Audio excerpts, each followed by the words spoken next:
Hey YouTube, good day. I'll try to keep y'all out of the wind. We've finally got winter around here. It's not too cold, but it is a little breezy. Up in the 50s or so. Supposed to get a storm this weekend, so all is good.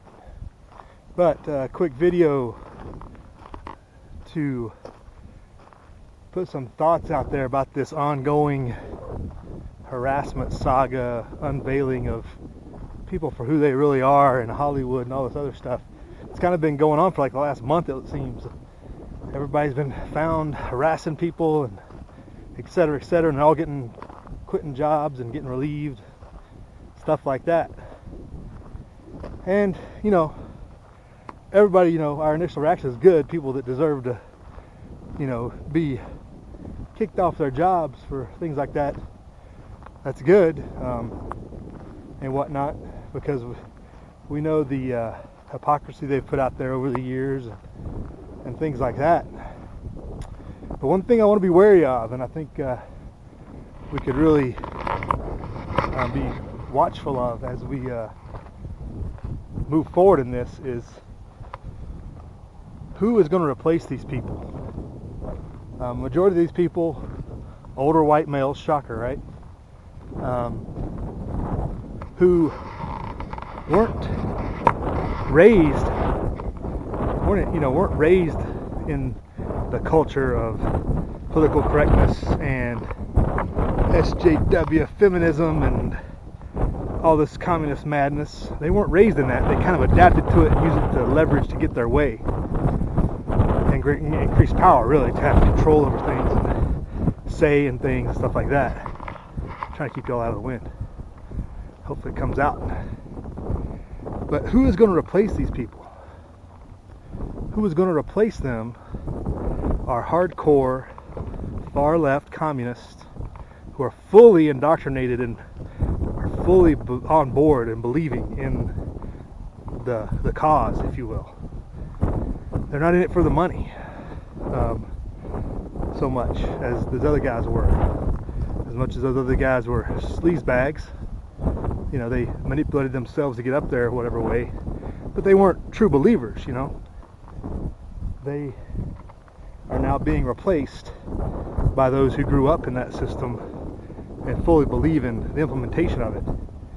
So how much more in all this Hollywood news anchor business, how much worse is the message going to get from that side of the fake news, if you want to call it that, or whatever?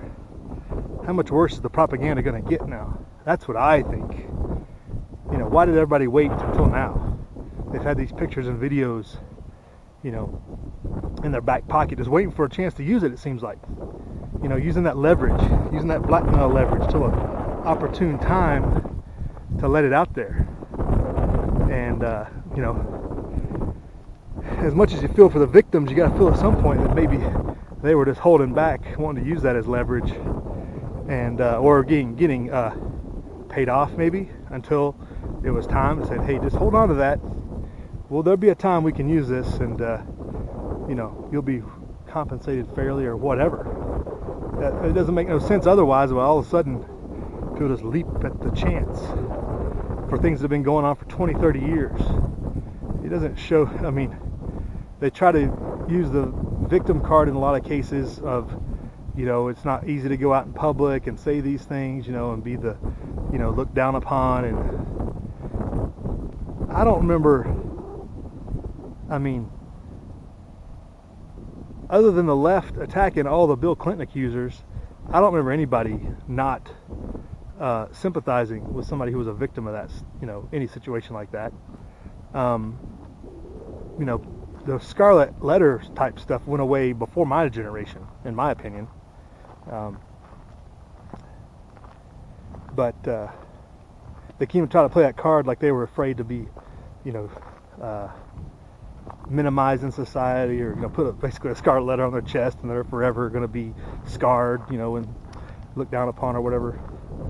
I don't know that I believe that in the way the culture has worked since, the 80s.